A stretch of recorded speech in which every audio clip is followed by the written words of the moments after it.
WCLN 1170 Radio and Cable Channel 16 are pleased to present We Should Know, hosted by J.W. Simmons, an upbeat, informative look at people, places, and issues facing our community. This education-based analysis of issues will remain positive and informative as we consider closely what we should know. Ladies and gentlemen, welcome back. I want to thank you for being with us today. We Should Know is on there, coming to you from Star Communications, Channel 16, right out of Clinton, North Carolina, also WCLN Radio. It's a summation in the Samson Weekly newspaper. I want to thank you for your comments from our shows, previous shows, particularly related to zoning in the area. I had a number of folks to call, stop, and discuss that show, and there's a lot of additional questions. Maybe when we get Anita Lane or the county attorney, Joel Starling, back, we can kind of add some more questions to that. Please continue to, if you see me or if you want to give us a call, just call me and let me know, or also our website, or actually the email address is weshouldknowedu@gmail.com, weshouldknowedu@gmail.com. Give us a call there. Today we're talking about insurance, and particularly a segment of insurance that a lot of folks may not really think about, and also think about the impact, and that's that area called Latino and Minority Affairs, and the person that is the director of that for the state of North Carolina, working with Mike Causey, the commissioner, insurance commissioner in North Carolina, is Enrique Coello.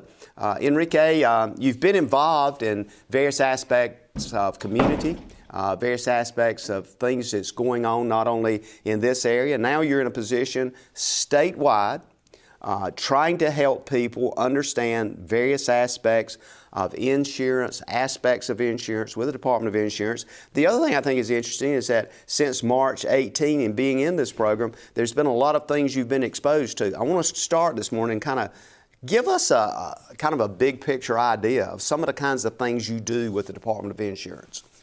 Well, to begin with, thank you for the invitation. This means a lot to me. And before I start, I want to commend you for the job that you've been doing for years for our community, educating and empowering our community. Thank you. Thank you on behalf of all the people from Sampson County. Thank you. Well, I've been with the North Carolina Department of Insurance. I was nominated by Commissioner Causey to be the first director of minorities for basically in the U.S. We are the first Department of Insurance that has this department, trying to educate the community in aspects of understanding the insurance world. A lot of people don't know their rights because basically people don't even read the insurance policy. They do not understand their coverage and they don't know their rights against basically a company that is denying a claim or an agent that has a misconduct, mistreat the customer. So we have a whole division in that department that can assist people to understand their rights. And they can intervene whenever they have a complaint. So the department has this division, Consumer Assistance Division, that is free for everybody. But most of the people don't even know that they have that resource to understand. And that is not just minorities, it's everybody. Were you aware of that? That we have a division that can assist you for free? Well, and I guess folks need to understand that hopefully we're going to give them a number shortly. They can reach that department, and it's as simple as a phone call to start that process. As simple as a phone call. And it's easy to have that assistance. But North Carolina Department of Insurance is basically the largest, state agency that we have a lot to regulate. We have more than 125,000 licenses, between companies, agents, is a lot to regulate. Not just providing the license, but also to pre-license education, continual education, and all of that is under the supervision of Carolina Department of Insurance. We also have other divisions. The commissioner is the state fire marshal. So we have volunteer fire departments under the supervision. They inspect and give the grade to every fire station. And most of the people don't know that according to what grade your closest fire station has is the amount that you're going to pay for insurance. everybody gets affected for that grade. But when Mike Cossey came to office, he found out that there's been fire stations in the state that hasn't been inspected in 25 years. So probably people is, overpaying insurance because probably that station has renewed their equipment, their facility, have certified, firefighters, but they don't have an upgrade. And that affects every building, both commercial and residential, in the area of that fire department. And it can be several $100s for the individual. Yes. And talking about commercial, it could be thousands of dollars. So people need to understand that there is a lot to do, and Commissioner Cossey is doing a great job in invention. His goal is to inspect every fire station every 5 years, as it's supposed to be. But that's just part of it. We continue with, we regulate bail bonding industry. So we license bail bonds, and a lot of people have problems with that. They don't know that they can file a complaint. Out of the 15% that a bail bond man can charge, for when they post a bail bond, everything beyond that could be considered fraud. And we have seen a lot of abuses, especially with minorities, African Americans and Latinos. And we can investigate those cases. We have a criminal division that takes part of that investigation. That's an area, Enrique, I think a lot of folks, when you just said bail bondsman, it becomes critically important because in many cases, when folks need someone like that, that's a real crisis situation in their life. So is it easier to take advantage of people? And of course, I'm sure we've got a lot of great bail bondsmen out there that has a business, do everything they're supposed to do right. But does that kind of open the door where it's easier to take advantage of people that are minority in the sense of maybe from another country, they're not really familiar with the system of laws here, and they think, well, I don't have any choice? Exactly. So we're trying to empower people with knowledge. When they feel that they've been mistreated or abused, they can file a complaint. And of course, that division, bail bonding regulatory, will take action and investigate the case. And it could be actions against the person that is committing. Sometimes it could be considered criminal. So we have law enforcement in our department to take cases. They can actually arrest people due to insurance fraud, bail bonding fraud, whatever. We have law enforcement in our department. When in 2016, when Mike Cossey took office, when he was elected, that was probably one of his priorities. And he's taking action on that because we have very few law enforcement in our department. Now we have like 40. So we have more arrests in insurance fraud. You can see press releases constantly about investigations, and they're being convicted for insurance fraud. Because right now, at the present time, for every dollar that the insurance industry is paying for claims, 15 to 20 cents are considered fraud. Wow, that's kind of large when you look at the number of filed claims. Well, of course, we're talking in billions of dollars that can be recovered and help us to keep, insurance rates low. Because North Carolina has the 7th lowest rate in the U.S. So if people is considering that we're paying high rates on insurance, consider other states how much they pay. We're in the 7th place nationwide. Is it the insurance commissioner's goal to keep those rates not only low but reasonable, so you can have a broad range of companies interested in North Carolina, and also you can have people that are getting the lowest rate? So there seems to be a balance there. It has to be a balance because we have to consider the companies need to make money, so they need to be profitable. So if we get so strict, that will go away. But by creating competitivity here in the state, more companies will come. And that's what we're working on. So we have, companies competing, offering better products at better prices. And that's one of the goals of Commissioner Causey. And we have also to consider that if we keep this fraud under control, that helps us up to recover a lot of money instead of paying, extra dollar. Everybody gets affected for fraud. So we're inviting people to learn how to report fraud. It could be reported anonymously.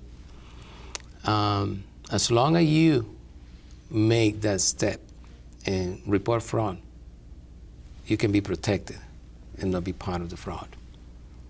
But especially when we have storms, we have seen a lot of people that they damage their own homes to increase, the claim. We've seen people that they throw their cars in water. We have a lot of the frauds. And they can set up their homes in fire just to file a claim because they consider, insurance industry, they're big, they have a lot of money. I'm entitled to do this. That's the mentality of a lot of people. It's a fraud, it's a felony, and they can be going to jail for that. So we are sending that strong message now that insurance is, something important in everybody's people's life. So we need to keep sending that message out, inviting people to be part of this. It's not just the minorities, it's everybody, because everybody gets affected. A lot of times people don't see that side of the Department of Insurance. They see the side, kind of regulatory side, as it relates to regulating insurance companies and people that sell insurance, but actually doing the investigation portions, they don't. I want to continue this discussion when we come back from break and talk a bit about some of the more specific things that deal with everything from Medicare, Medicaid, also that deal with even ATMs and car washes, which is a whole nother area, which is kind of two different thought processes. So we'll be back in a moment. Ladies and gentlemen, thank you for being with us. We're talking with Enrique Coello, the Director of Minority and Latino Affairs here in North Carolina Department of Insurance. Stay tuned, call a friend. Experiencing slow internet? If you have a fast internet package, the problem is most likely your wireless router. With more devices using Wi-Fi, your wireless router may not be able to deliver the speed and coverage you need. We now have the leading solution to enhance your internet experience. Using small devices in a mesh network, these Wi-Fi appliances cover just about any size home so that all your devices can operate to their fullest potential. Whole home Wi-Fi from Star Communications. Get the most out of your internet connection. Ladies and gentlemen, welcome back. Thanks for being with us. We're talking with Enrique Coello, who's Director of Latino and Minority Affairs for North Carolina Department of Insurance here in North Carolina. Mike Causey, Commissioner of Insurance. Enrique, we've started the show and talking about a lot of areas that folks may not realize the Insurance Commissioner's Office is involved in, even to include bail bondsmen. Engineering and construction codes must be approved by the North Carolina Department of Insurance. And another thing that kind of interested me was a little bit fascinating is that the regulation of collection agency, ATMs, and car washes. Right. I can just imagine there's a lot of folks hear that and say, I own a car wash and I'm regulated, even to the point of car washes that maybe somebody gets 4 or 5 guys to get together and say, we're going to wash cars. How does that regulation fit them?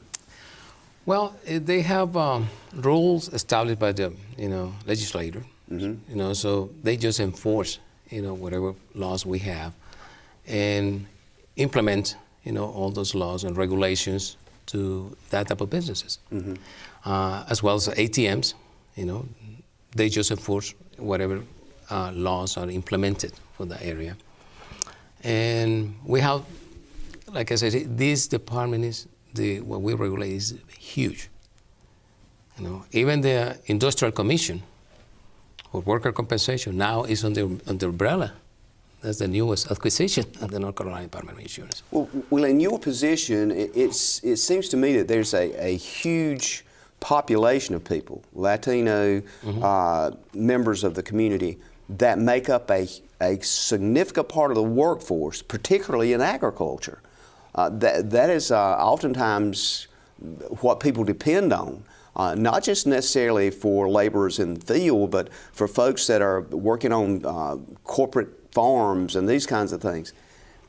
How do you connect with those folks and say, look, there's things that, responsibilities that you have to be able to understand what may affect you or how you may be impacted in case you need some assistance in some way. How do you connect with them? Other than doing programs like this, is there other methods that they connect with you? Is there numbers, telephone numbers they need to call if they don't understand something? Are there local people available or what? Well, we have regional offices, but basically just, for directors to connect, with the industry. Mm-hmm. But we have a whole division, consumer assistance division, even if they speak another language, mm-hmm. in this, not just Spanish or any other language, they can put an interpreter on the line to understand, their questions and concerns. So we're not limiting anybody. Everybody is welcome to call North Carolina Department of Insurance. At the end, we're going to provide that number to call. Sure. And it's important. For me, I'm using media, newspapers, TV, radio, and things like this to educate people. We also are creating new printed materials. We got a grant that we're using to create pamphlets, flyers, booklets that we are distributing around the state. In multiple languages? Right now, I'm just in that process of learning where other languages needs are. Mm-hmm. So I'm in that process. And remember that my jurisdiction is the whole state. Mm-hmm. Yeah, and you've only been working since March 8, 2018? Correct. So, but I'm connecting and bringing, this information to all type of media. And I'm proud to announce that pretty soon we're going to have the first 2 TV commercials with the Spectrum in all the Latino channels that Spectrum has. Creating education about flood insurance and commercial and auto insurance. Because we have seen a lot of, accidents. Here in Sampson County only, I have seen a lot of contractors that they use a personal auto policy for a commercial vehicle. Mm-hmm. And when they have maybe 10 people, injured in an accident, there's not enough coverage because they're using a personal auto policy. So we're educating with new material, printed material, that we're going to distribute through agencies so people understand that it's not a big difference between, sometimes it's just like $100 and something between a commercial policy and personal auto policy.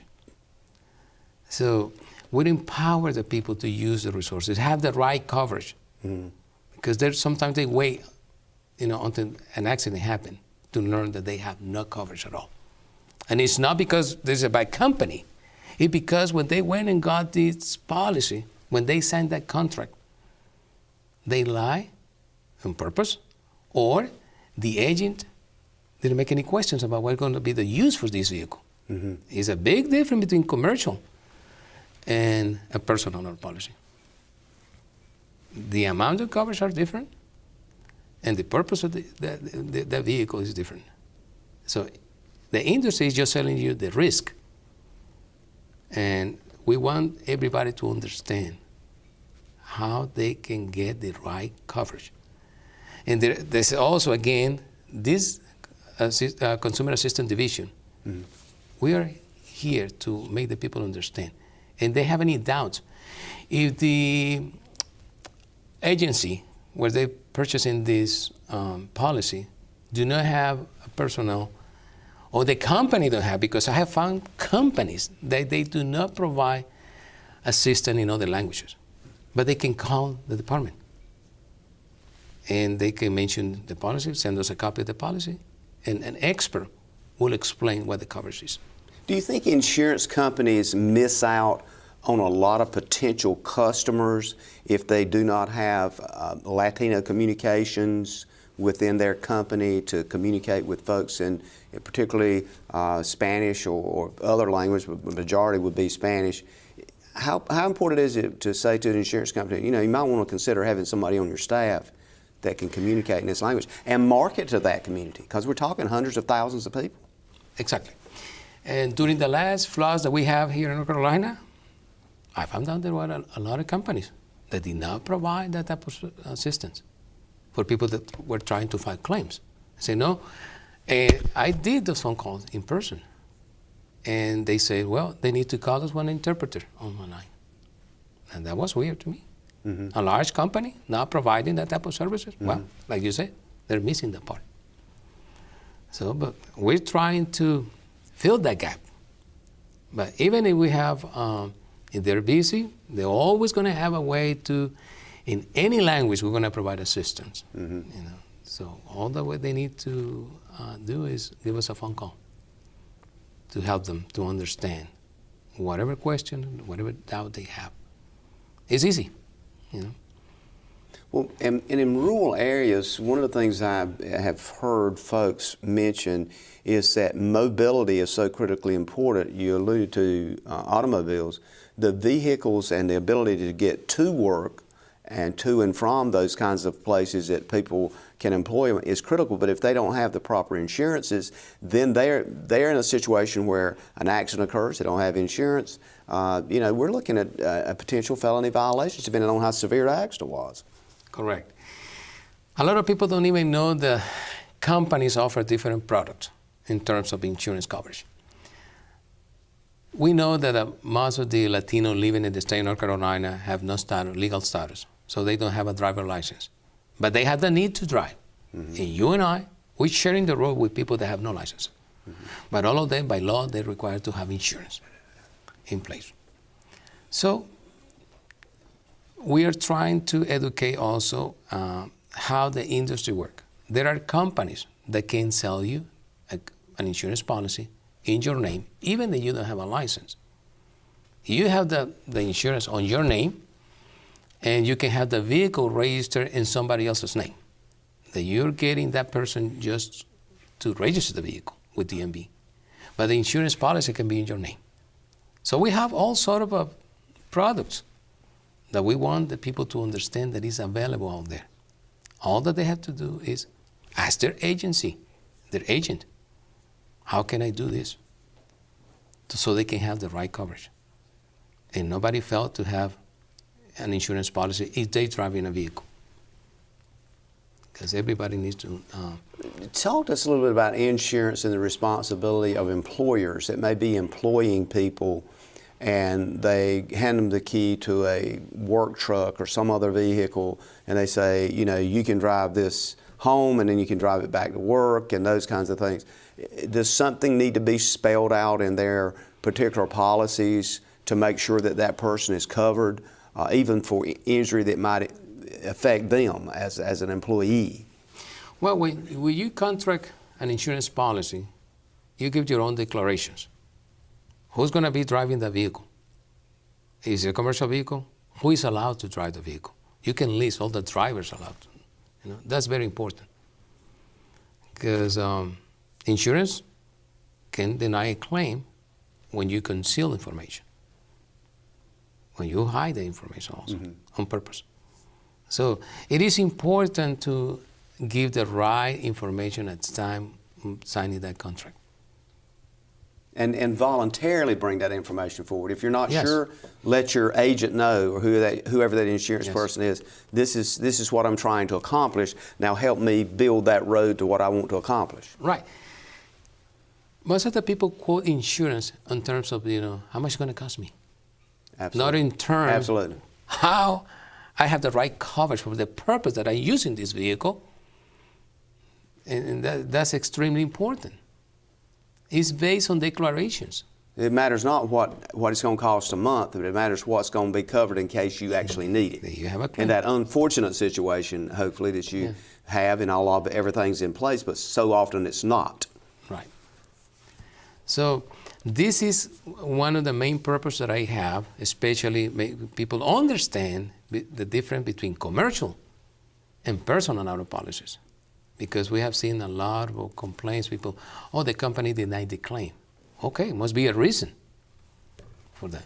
We're going to take another break. Ladies and gentlemen, stay tuned. Call a friend. We're talking with Enrique Coello, the Director of Latino and Minority Affairs, North Carolina Department of Insurance. We'll be back in one moment. You come out to replace a bad sensor, and that adds a 5-year commitment to my contract, and you don't tell me? Here's your sign. Switch to the sign that's keeping homes secure and customers happy all over the area. Security from Star Communications. We pride ourselves on fair pricing and quick, friendly service every time.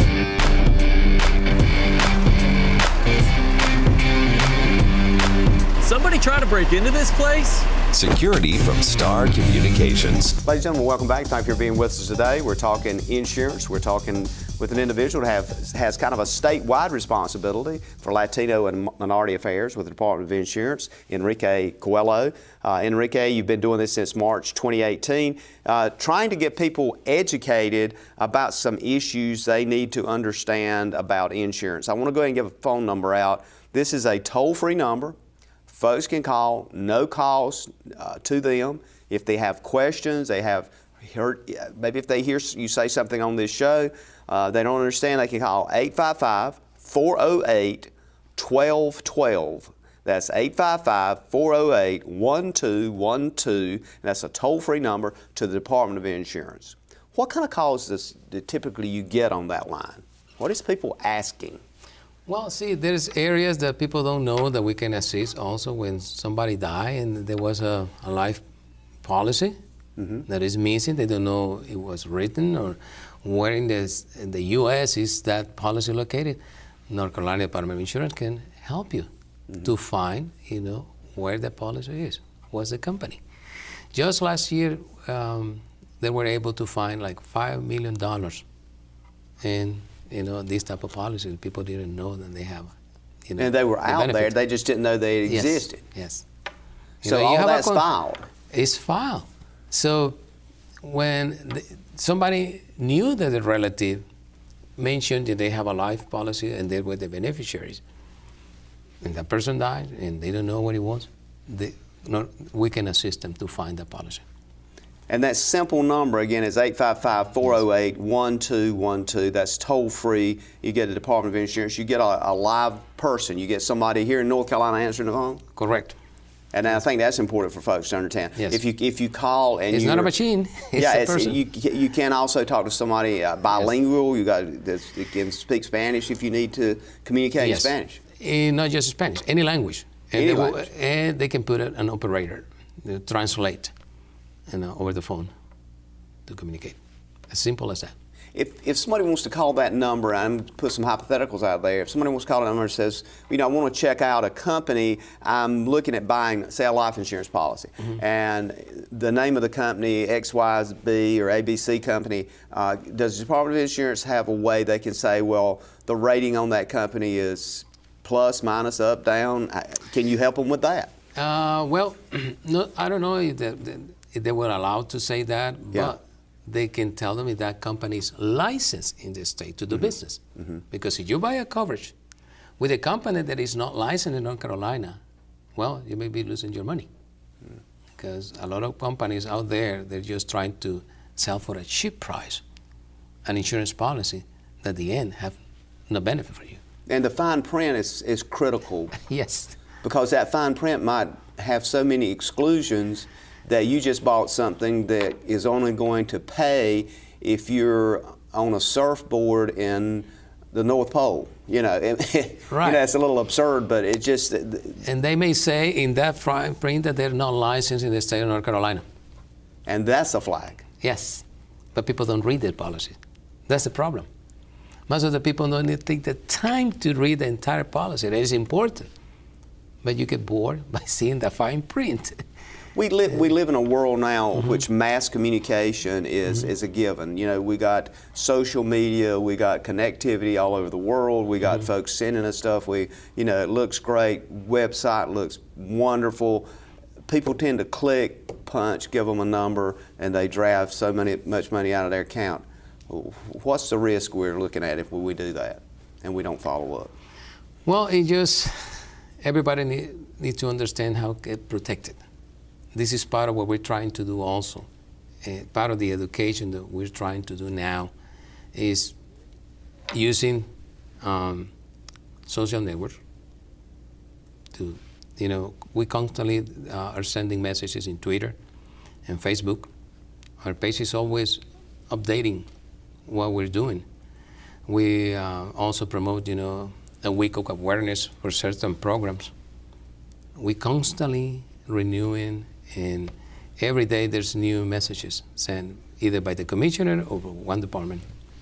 So it's important to get connected. Yeah, we have all sort of communication now with the department, and we're in the process also renewing the website to make it, make it easier for people to navigate and find information.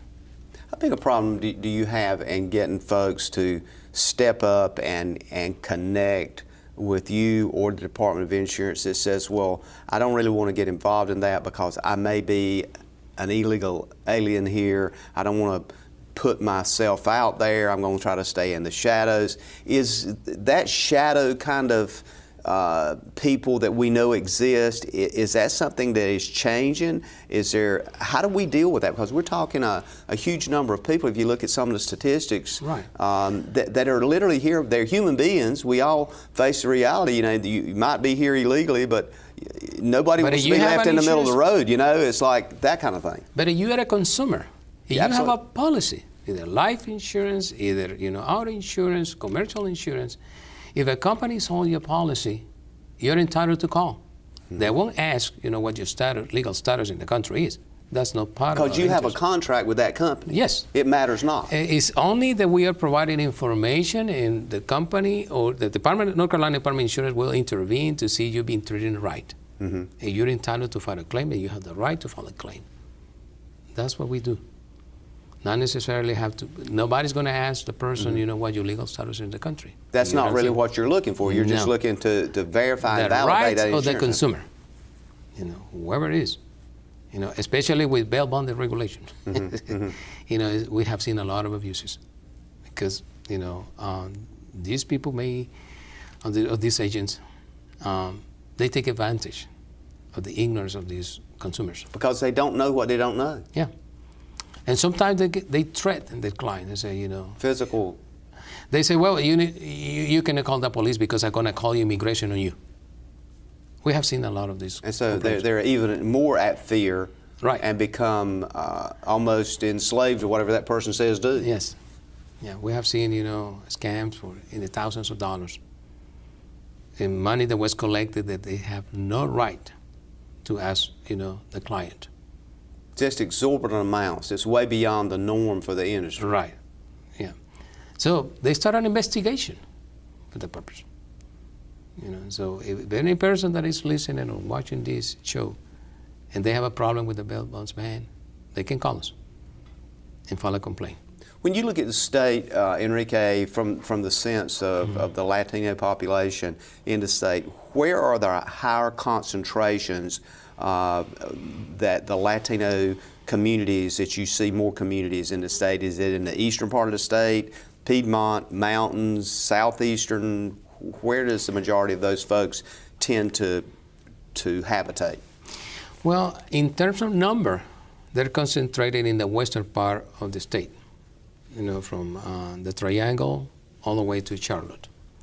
In terms of percentage, it's here in the eastern part. Sampson in Duplin County are the number one in growth. Duplin is the number one, Sampson is the second one in terms of percentage. Is that because of the agricultural industry? Probably. That's the reason, the main reason. And relatively easy to get jobs, a lot of manual labor kind of stuff? Well, it's the type of immigrants. They will probably be working in farms in their country. They feel comfortable working in that area. That's where we see that these people have the commitment to work on that areas. Absolutely. Hard-working people. Yes. Very, very Who wants family to do that kind of cohesive. job? Family Yes. cohesive. Yes. And in the past, like 20 years ago, they used to be migrant workers commuting from Florida to North Carolina. But now they stay here all year long. At least we have seen, that they're raising their family here. Kids go to school. That's Absolutely. Our school systems have seen a huge uptick in Latino-speaking students. And their parents maybe not can speak English. I was surprised a few weeks ago. I attended an event in Selma. And the elementary school in Selma has 80% Latino students. Just like B.F. Grady in Duplin County, 70%. We have schools here in Sampson County with 50% Latinos. So It's changing the demographics, definitely. Really? And all those kids have parents and other relatives.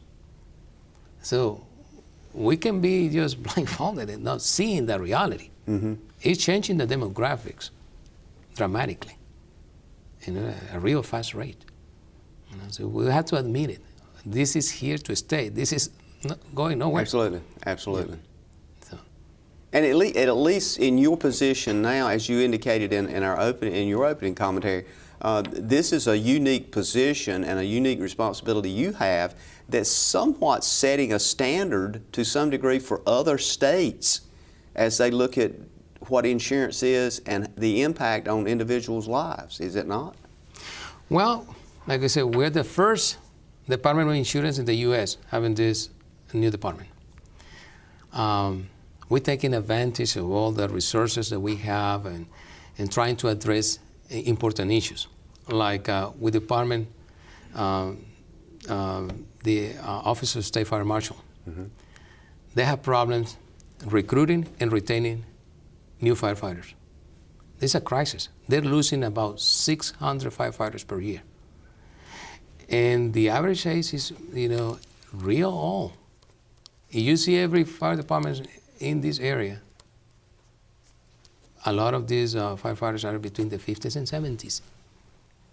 So the new generation is not interested in being a volunteer. And more than 70% of the firefighters in the state of North Carolina are volunteers. So we are trying to address that issue also, trying to recruit and retain. There is a new TV commercial that is coming also. It powers the efforts to assist addressing this issue. It's very important for people to understand that we need to send a message out for people to participate. Neighbors helping neighbors.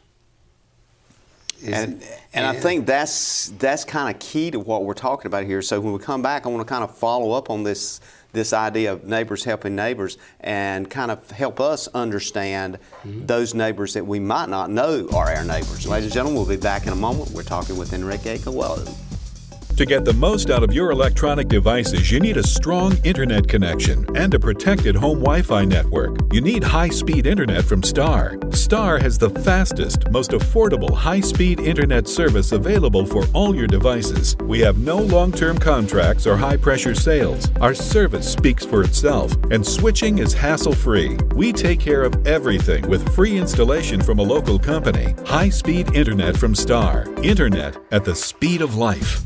Ladies and gentlemen, welcome back. Interesting conversation. Today we're talking about things related to minority affairs. We're talking about Latino and minority affairs, North Carolina Department of Insurance. Enrique Coello. Enrique, you're familiar with this area, having been here some time. Your family's here. Two lovely daughters. Been here for a while. So 4 daughters. Yeah, 4 daughters. Yeah, I remember the 2 twins though, yes. more than anything from my years at the college out there. Mm-hmm. You literally represent, I think, what a lot of folks look at and say, here's this kind of ideal family that has not only done well but performed well, connected well within the community, and now you're in a position, a statewide responsibility position, looking at the broader base of Latino and minority issues in the state. Let's talk about something you mentioned a while ago, the whole area of the sheer numbers of people that are in communities throughout North Carolina, particularly in some of our rural areas that are doing tremendous jobs that otherwise would not get done, I guess I should say. Mm-hmm. We need to reflect on some comments you made, which is, I think, pretty much validated. A lot of our school systems, a lot of folks we see are clearly Latino-speaking people. They're in that process, as I call it, somewhat slow assimilation. Mm-hmm. There's things that are happening that I see as kind of, especially in restaurants. You know, mm-hmm. how many folks do I know that at least 2 or 3 times a week they go to a Mexican or a Latino restaurant somewhere and say, hey, wow, have you been there? So it's happening. Is this happening quick enough, or have we reached a point that we're so overwhelmed that it's going to be a slow process of assimilation? Well, let me mention something very important. We know the U.S. economy is booming. especially in construction. There is a crisis in labor. Contractors are not able to recruit new workers, and they're after Latinos because they work with ethic and they work longer with companies. So the benefit that the Latinos are getting is they're paying higher rates now because it's in demand. So that's the benefit, and at least that's what President Trump had mentioned, Their wages are better now because it is booming. But in terms of Latinos, one important thing that I don't want to leave without mentioning is what I've said about, the volunteer fire departments. Sometimes I go in tours with the commissioner, visiting, fire stations, and the main complaint is recruiting and retention, on new firefighters. And one of the reasons I think behind that is a lot of the new folks, in looking back historically, there were not the kinds of certifications in place that is there now, and folks will say, well, I just don't want to go through all that training. I'm not going to get anything out of it. I got to get up in the morning at 2 o'clock if it's a wreck or a house fire. Is it a generational thing, or is it the fact they don't want to? What's causing that shift, I guess I should say? Even you can speak to the sheriff department and police department, they will tell you the same story. Millennials are difficult. This is a new generation. They're not interested in participating like it used to be. So in terms of ethnicity, the vast majority of the fire departments, the volunteer fire departments, they're white. I found out that less than 1% is Latino. Less than 1%, but yet 1%. The population has increased rapidly. Right. One fact is that they don't know that they can be volunteers. So that's my new endeavor here. I want to help to educate how easy it could be. Well, of course, they need to have a clean record. They need to be legal in the country. They need to be certified. They need to go to school. Yeah. But they can be part of this prior to being a firefighter. So you would say today to volunteer fire departments that are listening, recruit Latino firefighters. Is that what I'm hearing you say? One of them, but it's in general. The crisis is in general. We need, everybody, African Americans. So, but minorities are not represented in the fire department. It's just very little compared to the white ethnicity. Is there also a need for folks in those communities, in those minority communities, to say, hey, that's something I can do, that's something I have had some interest in, maybe I should look at that and go down and, tap on the door and say, listen, I'm wondering what's involved in getting involved with the fire department? Yes, and we're trying to reach the young generation from high school, maybe between 18 and 24. Because at that age, you have a lot of responsibility, you can participate in basically be part of your community. People need to understand that we need them. We need more participation. And especially, trying to make a difference, inviting more Latinos, because the majority of them are bilingual. They will become an asset. Because when you have a wreck, when you have a fire, it doesn't matter what race you are. They will be there. Absolutely. Yeah, absolutely. And that's the only source, really. Yes. There's nobody else to show up. Right. I mean, if you don't have enough people there and those numbers continue to trickle down, as you said, in case you have an accident, no matter if you're not from a certain area. Your area may have a lot of paid people, but if you're going through another area and they don't, then you could be in a serious problem. Yes, and we're trying to address the issue with the commissioner. The commissioner's office is obviously interested in this. If not, they wouldn't have you in the position that you're in.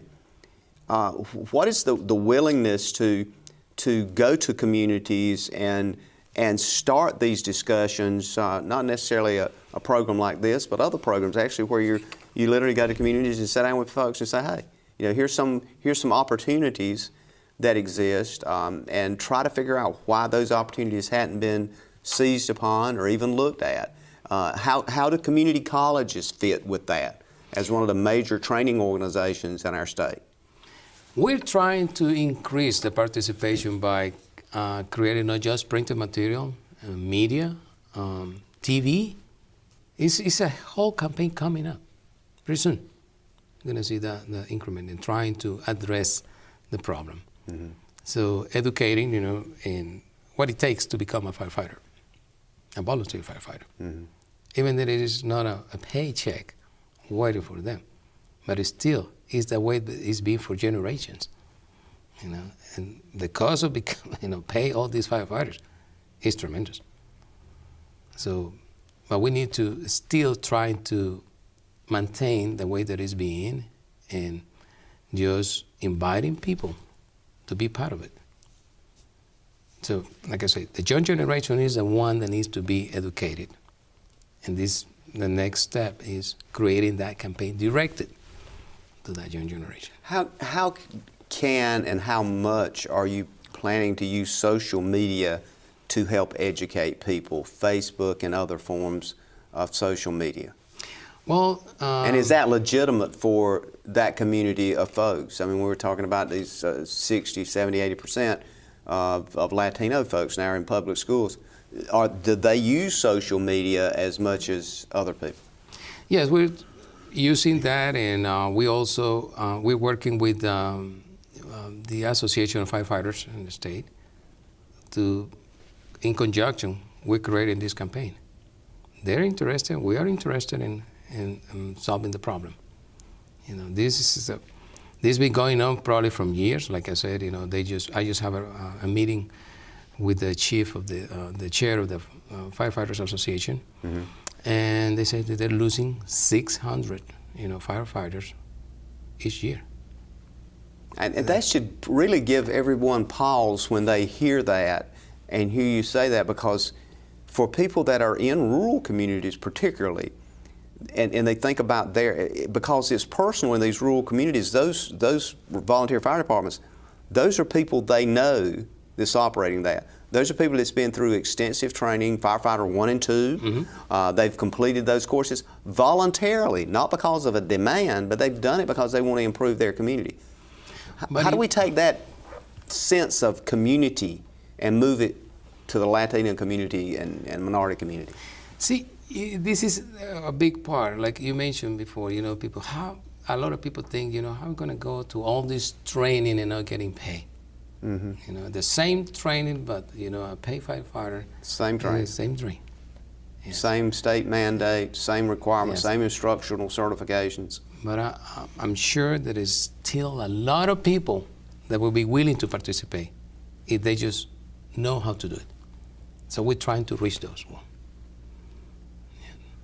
It's a huge journey. So we should not expect immediate action here. We're in a society, I think, if I look around us now and everything is like instantaneous. This is something that's going to require time and overtime, but you're moving it in that direction is what you're saying. Is that correct? That's the effort, yes. I'm geared to cannons to, start fighting with that. And the big thing I think that keeps coming back as we've had this conversation today from the very beginning is that we live in an environment that is atmospherically hostile. I mean, it's almost like every other year we're seeing major hurricane issues. We're seeing other things happen. Tornadoes just recently cutting through our state. Mm-hmm. There's more and more demand for these folks to step up and say, hey, we're going to be there. Yes. There's a big demand for that. I want to give out that number again, 855-408-1212. Or they can visit us online also. Online, the North Carolina Department of Insurance. In fact, they can Google that and bring up the website. Mm-hmm. If somebody wants to touch base with you for a community presentation or something, they can also reach you at that number. Oh, yes. We can provide training for groups. Anybody can help us for assistance and educating about every department that we have. Well, I want to thank you for taking time to be with us today. I know you have a full plate, should I say, yes. And a lot of things going on in the state. We appreciate your effort. And as always, the best to our Commissioner, Mike Causey, and his effort to improve the Department of Insurance for the people of the state of North Carolina. Ladies and gentlemen, thank you for being with us. We look forward to seeing you again next week at Tuesday for We Should Know. And as always, we try to end by saying, may God bless. Thank you for tuning in to this week's episode of We Should Know with host J.W. Simmons. If you have a question, comment, or suggestion regarding this or any episode, please send your emails to weshouldknowedu@gmail.com. And remember to tune in every Tuesday at 2:30 for another informative episode of We Should Know.